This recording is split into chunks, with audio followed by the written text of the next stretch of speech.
Okay, Lamed Aleph is 31b. We're at the two dots, a little bit less than half the way down the page. First one in the line is Taima. So we saw in the Mishnah, if the witnesses contradict each other, a single witness on each side, one witness says they were together carnally, and the other one says they weren't, then she drinks. She goes through the Sotah process. What happens if you have one person saying that they were together carnally and two witnesses who testify that that possibility could not have been seen from this individual's perspective? So they're saying that we don't know whether they were together, but we know this guy couldn't have seen it because from that angle there was nothing to see. Or the opposite, where one person says he did not see it, and two witnesses say, well, there's no way. Two witnesses say that he did. There was an act. In that case, we go with the set of two witnesses. Gemara has a question on this. Now we know we've seen yesterday. Let's begin. Okay. So Gemara says time makish law it makish leha. The reason why. 1 second. If there's a contradiction between the single witnesses, then she does not go. She undergoes the Sotah process. But if there is no contradiction, she does not undergo the Sotah process. Why not? Because a single witness is believed. How do we know this? The aid ain ba. There's no aid. What does the word aid mean? We're talking about the word aid is a singular use of the word aidim, which is plural. So how many witnesses is in the singular use? Aid ba b'shnayim akasim medaber. It's talking about two people, even though it uses the singular form. Atayim b'shnayim, you're telling me it means two. Maybe it means a single witness. The Torah says a single witness shall not arise to give testimony. Now, if the word aid always means a single witness, then why does the Torah need to specify it's an aid echad? It's a single witness. If aid and the singular means a single, there's no reason to have written echad. If it says there won't be a witness, don't I know that we're talking about a single witness? What is the Torah teaching us by writing the word echad, a single witness? It's a binyan av. This teaches me that elsewhere in the Torah, when the word aid is used, it means two witnesses, and not a single witness. So therefore, when the Torah says aid ein ba, until the Torah specifically says one. In other words, if the Torah says a single witness, aid echad, then I know it's talking about one person. But the word aid alone is two. There aren't two witnesses, but there's one witness. And because she wasn't forced, asura, she's prohibited because she voluntarily engaged in this relationship. Okay. So therefore, we know that a single witness is believed. And now the Gemara has a very, very strong question. The kiman de mida araisa eid echad mehemen, since we know that biblically a single witness is believed, ida hechi matzi makishlei. 1 second. So if a single witness is believed, then how can a contradicting single witness make a difference? We'll explain. Ula taught as follows. In most instances, you need two witnesses. In a few instances, the Torah allows you to believe the testimony of a single witness. And Ula teaches as follows. In any situation where the Torah allows you to believe a single witness, it's as if that single witness is considered two witnesses. In other words, a single witness has the power of two witnesses. If that's the case, then when there's a contradiction amongst the witnesses, what should happen? The one who's saying what the Torah believes him, i.e., they've been together carnally, should be believed. And the other one who contradicts him and says they weren't together carnally should not be believed. So why do we say that she undergoes the Sotah process? She should not undergo the Sotah process. Because you have one witness that says they've been carnally, they've laid carnally, and therefore he's believed, and therefore she does not drink. And the other witness does not have a special belief. The Torah never believed him. Torah only believed the witness to say that they were together carnally, not to say that they weren't together carnally. So we should give primacy over the testimony that they were carnal, they committed a carnal act, over the testimony that says that they did not. So why is it that she drinks? To the contrary, she should not drink. She should not undergo the Sotah process, because the witness that says there was a carnal act is believed, and the other witness is not believed. So therefore, if we know she committed a carnal act, then she does not undergo the Sotah process. Okay, so now the first answer is very simple. Al Amr Ula, Tani Loy Haisa. You're right. And we have a contradiction of a single witness. She does not undergo the Sotah process. She does not drink. Rav Yitzchak taught similarly. Loy Haisa she would not drink. Rav Chia Amar, Rav Chia says Haisa she would drink. Okay, if that's the case, Rav Chia Kasha de Ula. If that's the case, according to Rav Chia, the statement of Ula is difficult. Rav Chia says because you have a contradiction of the witnesses, therefore we believe no one. And what happens? She drinks. She undergoes the Sotah process. Why does she undergo the Sotah process? Because you have witnesses of kinoi, witnesses of stira. Of course, she should undergo the Sotah process. You have a contradiction of whether or not there was tumah. We negate the contradiction. We remove it from our consideration. So of course she should drink. But what about the question? What about Ula? According to Ula, we should believe the single witness that says tamei, there's been a carnal act, and not believe the witness that says there was no carnal act. So the Gemara says, "Lo kasha." It's not difficult. As follows: it makes a difference whether they come simultaneously or whether they come one after another. So let's go first. If they come one after another, the first witness comes. He says she's tamei. If that's the case, she's believed. The single witness is believed to say tamei. The other witness is not believed. However, if they come together simultaneously, so then we can't really accept the testimony of either one because they're contradicting each other. And because we're not accepting the testimony of the single witness on its own merits, so he doesn't have the advantage of actually being believed by the Torah. Because there's an immediate contradiction, we ignore both of them. And that's why she is able to undergo the Sotah process. Okay. So now we get to the second half of the Mishnah, which seems to be a bit of a contradiction. So now the Mishnah teaches, a single witness says there's been a carnal act. And two witnesses say, loy nitmas.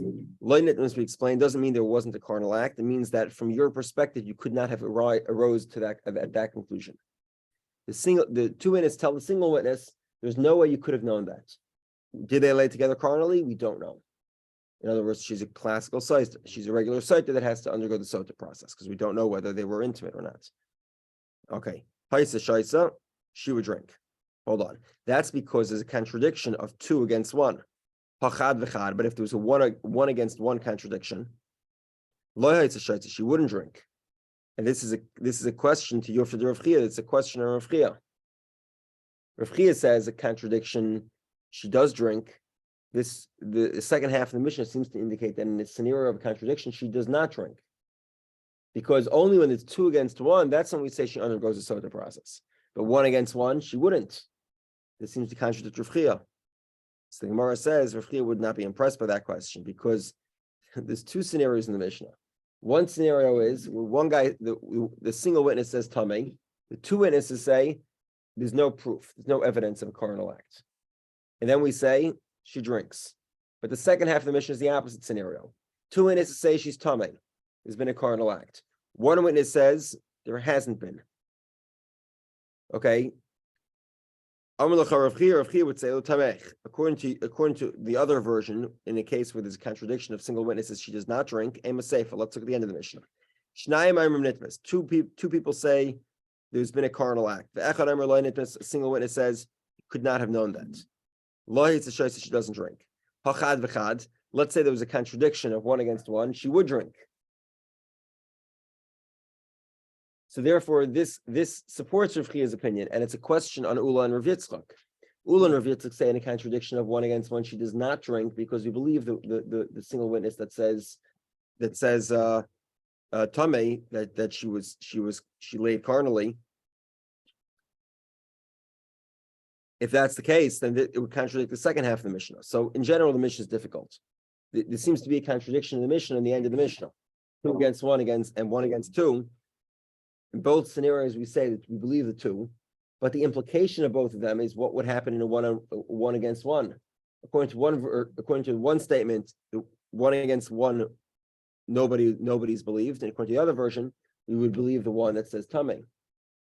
So what's the explanation for that? So it must be okay. So the machlokes between Rav Chia and Ula is resolved. In other words, it's a debate. It's a question whether or not a contradiction of a single witness is considered a contradiction or not, if they come at the same time. Now we go to the second half of the Mishnah. El kula b'psuli edis from Nechemi. The discussion of the end of the Mishnah is not even talking about reliable testimony. It's talking about testimony that does not count as testimony. So in general, you have to be, in order to be a proper witness, you have to be a male, you have to be an adult, and you have to be trustworthy. What does trustworthy mean? You can't be a gambler. If you raise pigeons, you're not kosher either. If you're a thief, etc., there's many different ways to be disqualified. Somebody who behaves in a how do you say this? In a very crass manner. And one of the examples of that is someone who eats in the street, eats in public. I don't know what would happen today with that category. But that type of behavior, we presume someone who behaves very crassly, doesn't care enough about his reputation, and is also doesn't qualify as a witness. Okay, so now there are certain scenarios where we believe testimony even from witnesses that aren't reliable. And this is the statement of Rabbi Nechemiah. There's 2 versions of Rabbi Nechemiah. The Tanya Rabbi Nechemiah taught, anytime the Torah believes a single witness, so you go after the majority opinion. Now, in general, in real testimony, in regular witness testimony, according to Torah law, there is no difference between 2 or 100. 2 witnesses testify to something, or 100 people testify, it makes no difference. 2 are equal 100, or more, for that matter. However, when you have a single witness who's testifying, let's say that food is kosher, single witness is believed. Somebody comes, you're holding you go to a store, you're not sure if the food in the store is kosher, and somebody comes over to you and says, this food in the store is kosher. He's believed, you can believe a single witness. Okay, now, okay, leave this side note for later. Okay, now, a single witness is believed. Hold on. If a single witness is believed, it would also be people that would often not be certified as regular witnesses. They could work for scenarios which only require a single witness. For example, if we know the woman is tamei, meaning she's committed a carnal act because of a slave, right, or a maidservant, they testify, then that's fine. We would believe that testimony, and she would not drink. She would not undergo the Sotah process. Now, in that scenario, once we're relying on unreliable testimony, or I wouldn't say unreliable, I would say more like non-certified. So it's not the regular certified testimony, which requires a very high level to achieve. Then we go by majority opinion. So if you have a contradiction of 2 women against 1 man,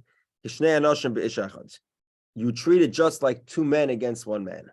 In other words, typically a man here is talking about reliable witness, something that would work for monetary matters. So you have 2 women against 1 man. The 1 man is a single witness. You have 2 women, which suffice for a single witness testimony. So in that scenario, 2 women against a man, we believe the 2 women. Because anytime we believe a single witness, we go by majority opinion, even though the 2 women are not considered certified witnesses. Just like if we had 2 men against 1 man, of course we go with the 2 men. 2 men is the epitome of certified witness, certified testimony. So it's the same thing. Okay, the Ikadamri, and some say. 1 second, hold on. Okay, so now according to this version, the end of the Mishnah is talking about unreliable witnesses. So basically, 1 woman says tamei, 2 women say tahar. 2 women say not tamei, meaning that you could not have known whether there was tamah. So we believe the majority. We go by majority opinion. The Ikadamri, some have a slightly different version of this from Nechemiah.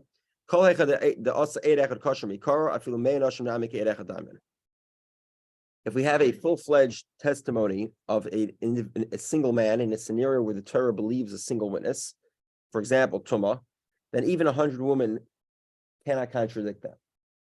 And we would believe that the certified testimony of a single male witness.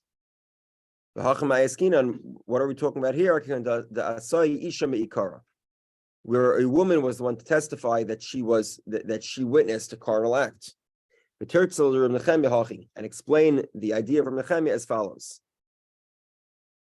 Rabbi Nechemia taught, in any scenario where the Torah believes a single witness, go by majority opinion. Two women contradicting a single woman is the same as two men contradicting a single man. But two women contradicting a single man in a scenario where the man is believed because he's testifying in a category where the Torah believes him, it's equal. Okay, so now this is the explanation of the conclusion of the Mishnah. It has nothing to do with reliable testimony or contradiction of single witnesses. It has to do with contradiction of witnesses that are invalid in typical situations. And therefore, we go by majority. Okay. So the Gemara says, why do you have to have two scenarios? Why does the Mishnah have to repeat itself in a scenario where the witnesses are invalid? In other words, one to tell me that she drinks, one to tell me that she doesn't drink. I would think maybe you go by majority opinion only to be stringent. In other words, to make her drink. But to let her get away from drinking. Maybe you should not. You should be machmir. You should be stringent and require her to drink. So the Mishnah is teaching us that in both scenarios, we rely on the majority opinion. Both in a scenario where the witnesses are not reliable, we rely on majority opinion both to be stringent and to be lenient. And that concludes the 6th parak. Okay. Okay, this parak is a lot easier. Okay, so the first Mishnah is a long Mishnah. We basically discuss all the things that can be said in any language and things that have to be said specifically in Hebrew. So I'm sure as anyone who's read through the Torah knows that a lot of things are said, right? For example, prayer is said, Kriya Shema is spoken, right? You speak it. So which of these things could be spoken in any language? Which of them have to be spoken specifically in Hebrew? So these things could be spoken in any language. Parasha Sotah, when the Kohen reads the woman who's a Sotah, what's going to happen to her, the curses and what's going to happen, and he explains to her, can be spoken in any language. Videi Meiser. So like we spoke about yesterday, there is a 60-year cycle for Meisers, right? And at the end of the it's the end of the 3rd and the 6th year. 1 second. Is it the same? Was my 3rd and 6th year was Meiser Ani, but I believe it is said. 1 second, hold on.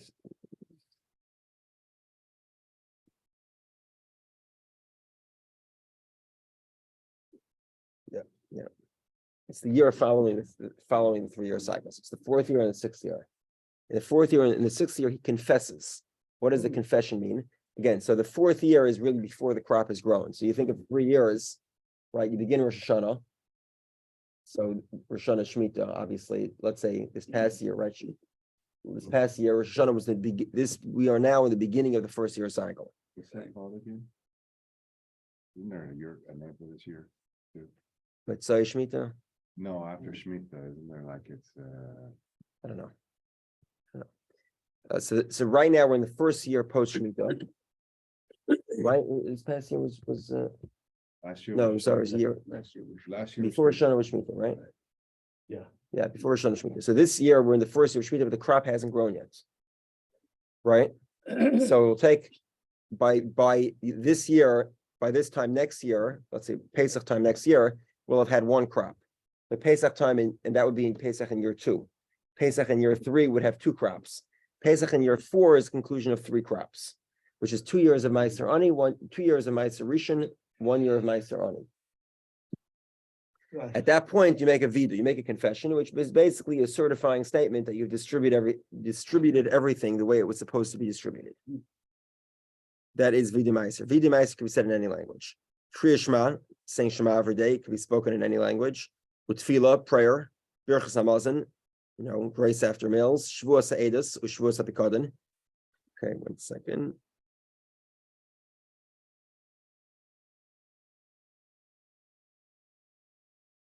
Okay, Shavuos Eilus, Shavuos Apikadon is a shvua that has to be made. The guy has to make an oath, either because there's testimony of a single witness, or because he was negligent in watching for an item. All these things can be spoken in any language. The Elon Amar B'Lashon HaKodesh. These things must be said specifically in Hebrew.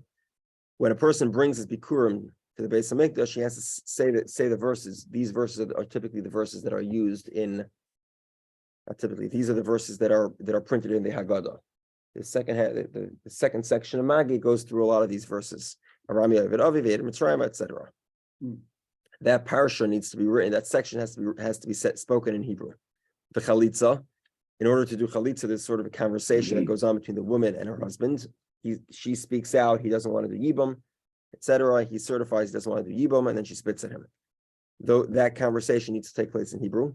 Brachos uklalos, the blessings and the curses. This is when the Jewish people received, basically formally accepted to follow the Torah. This happened as they entered Israel. That had to be said in Hebrew. Birchas Kehanim, the Kohen's blessing has to be said in Hebrew. Birchas Kohen Gadol, when the Kohen Gadol comes out of the temple, he reads a section of the Torah. That has to be read in Hebrew. Uparshas HaMelech, when the king reads at the end of every Shemitah cycle, so that would be this year, Sukkot time, this past Sukkot, it was a mitzvah for the king to read a portion of the Torah. That reading has to be done in Hebrew. Parshas Egla Rufa, if you have an Egla Rufa, is where a dead body is found between two cities, the certain process. Because Egla Rufa is brought down here, the next parak actually deals with Egla Rufa. I'm sorry, it's the parak after the next parak. Okay. So first, the Egla Rufa is this process. We'll discuss it. It has to be all done in Hebrew. Meshuach Muhammad, when they go out to war, they would eliminate from the ranks many unqualified persons. We'll learn about that. The next parak is parak Meshuach Muhammad. When he speaks to the nation, he speaks in Hebrew. Mikra Bikurim Keitzad. Reading the Psukim of Bikurim. How do we know? V'anisa v'amarta l'fnei Hashem lekecha. It says v'anisa, you'll answer, v'amarta, and you'll speak. U'lahalanu oimer, and elsewhere it says v'anu halavim v'amru. And the Levium answered and spoke. Malahalan b'loshen hakodesh, Afkan b'loshen hakodesh. Just like in this reference of the Levium answering and speaking, it's a reference to the accepting of the curses and the blessings when they entered Israel, and that was in Hebrew. So too, Bikurim also has to be done in Hebrew. Loshen hakodesh. Chalitza, the holy tongue. Chalitza keitzad va'onsa va'amra. By chalitza, it says the woman will answer and say. Lahalan oimer va'anu halavim va'amru. And it says by the brachas and the klalis, the blessings and the curses, that they will answer and speak. Malahal and b'lashon hakodesh, just like by the blessings and the curses, it was done in the holy tongue. Afkan b'lashon hakodesh, chalitza is also done in the holy tongue, the holy language. Rabbi Yehudah says v'ansa v'amar kacha achatomer b'lashon hazeh. 1 second.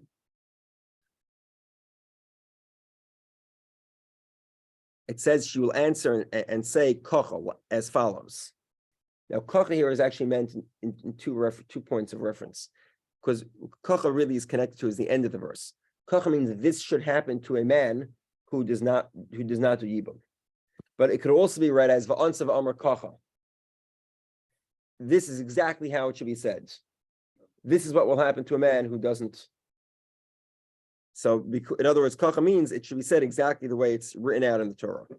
Brachos uklalos keitzad, the blessings and the curses. Kivin she'avar Yisrael siyard, and once the Jewish people crossed over the Jordan River, ubol hagrizim vel haravel shebeshomron. They came to Hagrizim and Haravel that were in the Shomron. Shebetzad Shechem, that were next to the ancient city of Shechem. Shebe'etzel Eloinei Mora, near an area called Eloinei Mora. Shenemar Halayhema be'ever hayarden.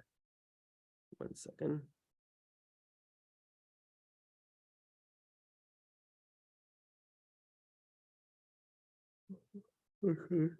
It says that they were across the Jordan River, near Eloine Mora. And elsewhere it says, Vayavar Avram Ba'aretz, Avram passed through the land, Ad Mekayim Shechem, until the area of Shechem, Ad Elon Mora, until the area of Elon Mora.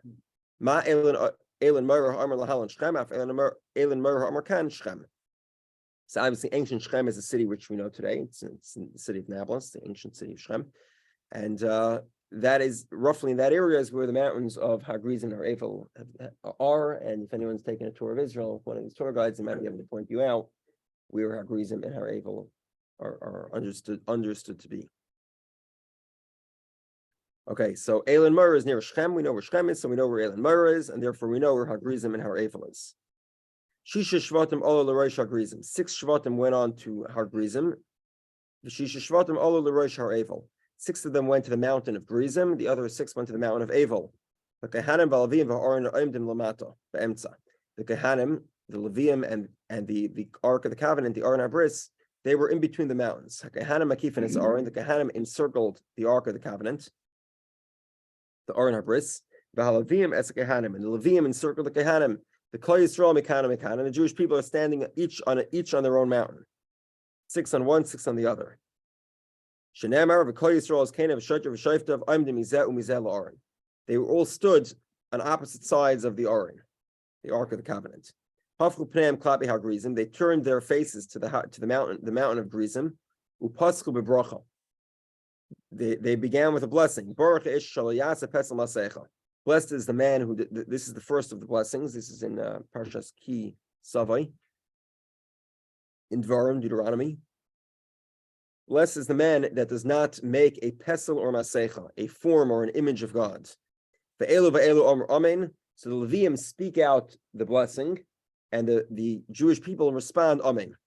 Then they turn their faces to Har-Evel, the mountain of Evel. Upaskel b'klala. They begin the curses. Cursed is the man who does make a form or an image of a god. The Levium speak out the curse. The Jewish people respond, Amen. And they went through all the blessings and the curses as follows. Afterwards, they brought these large stones. They built a mizbeach. They plastered it. They plastered the stones. The Kosval of its called Torah b'shivim bloshin. They wrote down the Torah in 70 languages. Shenemar, as the verse states, be'er hatev, easy to understand, which means everyone had it written in their language. Or 70, according to the Jewish tradition, there are 70 core languages, and therefore the Torah is written in each one of those languages. V'not lo savarim, they took the stones. Ubo v'lonim kaiman. They went down from the mountain and they went back to Gilgal, where they were staying, and they rested in Gilgal. Okay. Now, the rest of the parak will be going through all these different categories. We are now on the top of 32b at the Gemara.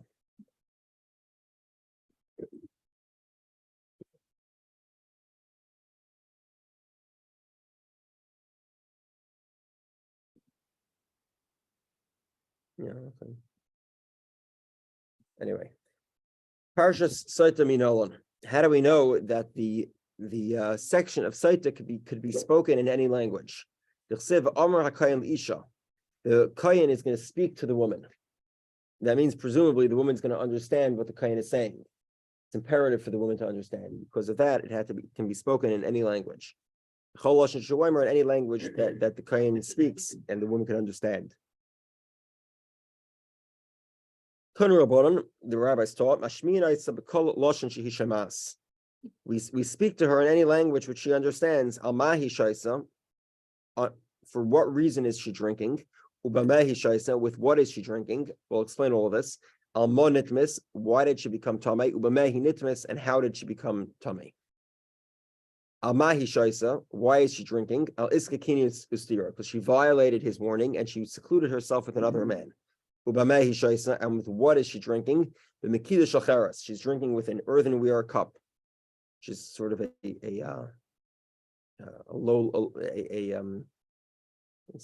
repugnant vessel. Yeah, it's a repugnant vessel. It's a very low standard.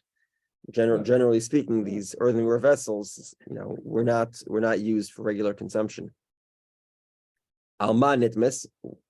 Why did she become tamei? Al iskes chayk v'yaldas, because of immaturity and she was a little too loose with herself. Ubemehi nitmis, and how did she lay carnally with the other man? It was b'shayig b'mezid b'aynis b'rotzen. The waters will only kill her if she laid with him willingly, b'mezid, with intention. But if it was unintentional, in other words, he tricked her.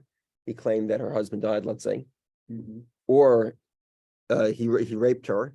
So then the waters would not check her. What was the purpose of all this? So that, let's say they were intimate, but he raped her.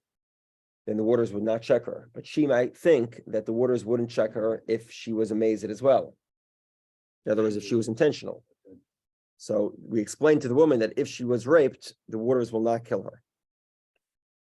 Okay. Vidu Meiser Minolon. The confession of the Meiser. How do we know? The verse states, you speak in front of Hashem. I've gotten rid, I've fulfilled my obligations to transfer all that's holy, meaning the sanctified tithes, min habayis, from the house. Okay, v'yalaf amira mi Sotah. V'chaloshen shu omer, just like by Sotah it says v'omar, and presumably it means that she needs to understand. So therefore it says v'amarta by bikurim it also, by Meiser, it means v'amarta saying, it means he says in any language that he can. Amr le Rav Zvid Abayas. Rav Zvid said to Abaya, v'leilef amira melavim. So let's learn saying from Levium, Malahalan B'lashon HaKodesh, Afkan B'lashon HaKodesh. 1 second.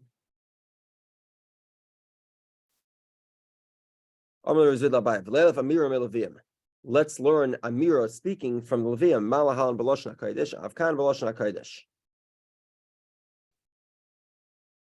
1 second.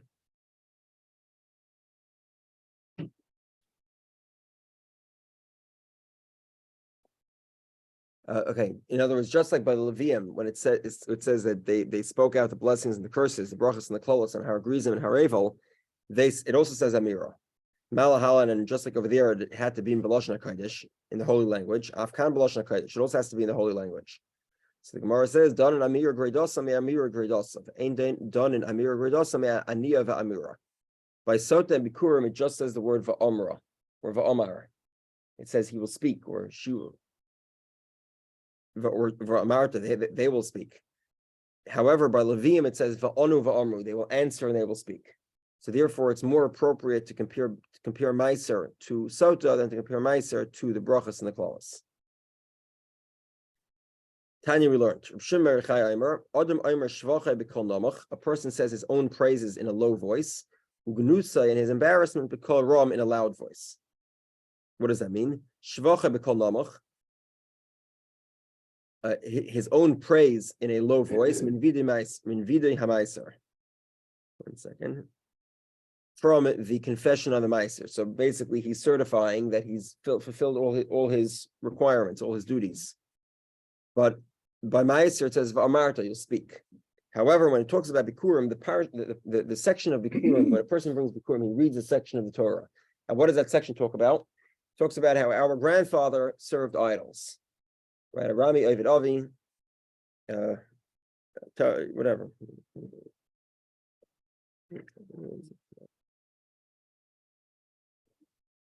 Romanian tried to destroy my father. Yeah. 1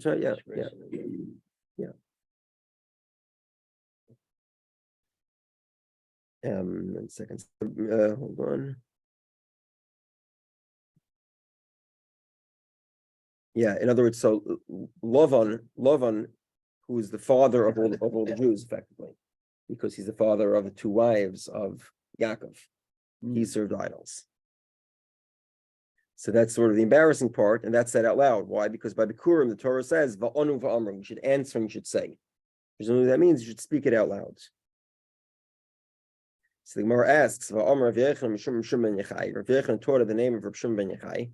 If they mat tiknu tefillah balachash, why is the prayer, what we call the Shemona Esrei, or the Amida, why is it said quietly? Because they should lay levayish es over avera, so as not to embarrass the sinners. How do we know this is important? Not to embarrass the sinners. Both the chatas and an oila offering were brought in the same location in the Beis Hamikdash. So there were different locations for the different types of sacrifices. And a chatas and an oila, we'll see that there are differences, but we'll talk about that difference in a moment.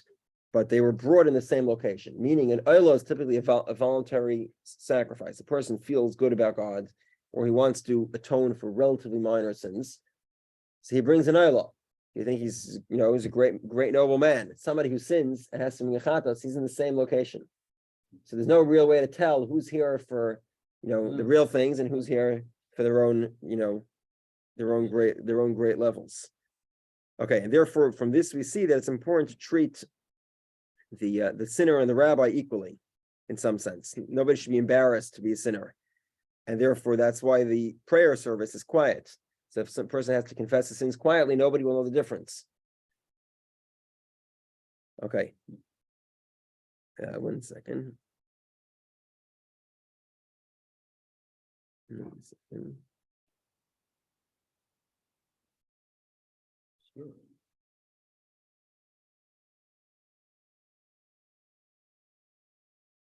All right, if that's the case, then why is the Bikurim spoken out loud?